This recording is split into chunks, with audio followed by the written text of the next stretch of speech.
जय गुरुदेव। इसी भूल भुलैया लीला में सब लोग फंस गए।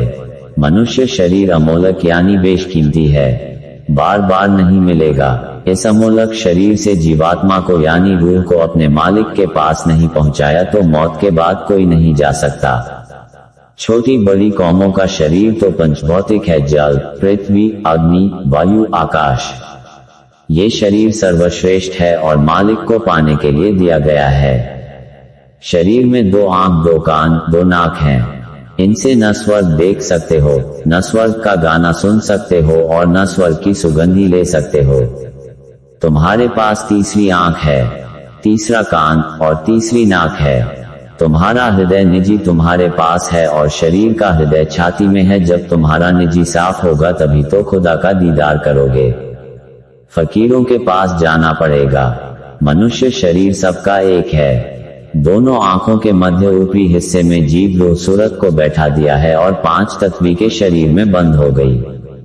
शरीर जड़ है, सूरत चेतन है। दोनों आंखों के बीच से ऊपर जाने का दरवाजा है। स्वर्गलोक, बैकुंठ धाम, बहिष्त्य लिंग लोक है। 17 तत्वों का इसका भी दरवाजा है। सूक्ष्म लोक में ईश्वर खुदा का दर्शन होता है, इसका भी दरवाजा है। इसके परे कारण लोक है। इस लोक में पहुंचकर ब्रह्मा का दर्शन होता है, इसका भी दरवाजा है। चारों शरीरों को पार करने के बाद सूरत भवसागर से पार उतर जाती है। अब सूरत और शब्द की रचना प्रारंभ होती है। खुदा है, खुदा के ऊपर रब यानी ब्रह्मा है। ब्रह्म के ऊपर पारब्रह्म यानी अल्लाह है। अल्लाह के ऊपर भी है और उसके ऊपर भी है लामुकाम, वहां मालिक रहता है। वह तो वहां पहुंचोगे तो सब पता चलेगा।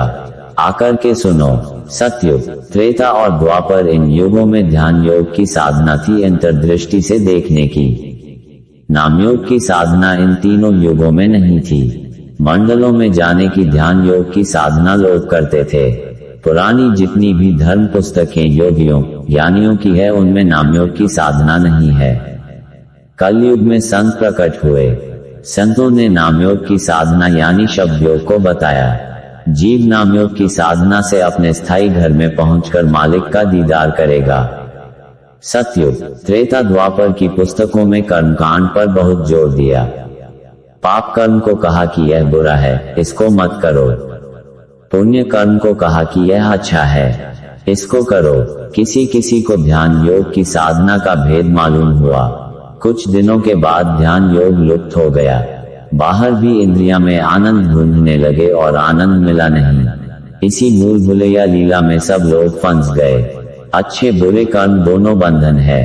अच्छे बुरे कर्मों को समझ लो। एक तो पाप है, एक पुण्य है। सबको समान मालिक ने अधिकार दिया। इसी शरीर से जो भी पाप पुण्य बनेगा उसको चारों खानों में 84 लक्ष योनियों में जाना पड़ेगा। पशु, पक्षी, जल के जीव, इन सबको खुदा ने इनके शरीर में जीवात्माओं को यानी रूहों को बंद किया सजा भोगने के लिए। इंसान के पास कोई हक नहीं है कि मालिक की बनाई हुई चीज को तोड़ फोड़ दे या कत्ल कर दे। इन सबको दोजख यानी नरकों में जाना पड़ेगा। दोजख में सख्त सजाएं दी जाएंगी। पशु पक्षियों को उम्र के पहले मारोगे या आदमी को उम्र के पहले मार दो तो उसको प्रेत योनि मिलेगी और खुद भी दुखी रहेंगे और आपको भी दुखी करेंगे। जब मनुष्य का कत्ल हो जाता है तब तो तुमको रहम या दया आती है। पशु पक्षियों के कत्ल करने में दया नहीं आती, वह भी तो रूहें हैं। क्या तुमको इस गुनाह से मालिक माफ करेगा? फकीरों, संतों की सोहबत में जाकर यह जानकारी प्राप्त करो, तब तुमको नरकों दोजखों से बचत होगी। संत फकीरों से यह रास्ता लो जिस रास्ते पर चलकर मालिक को प्राप्त कर लो। जय गुरुदेव।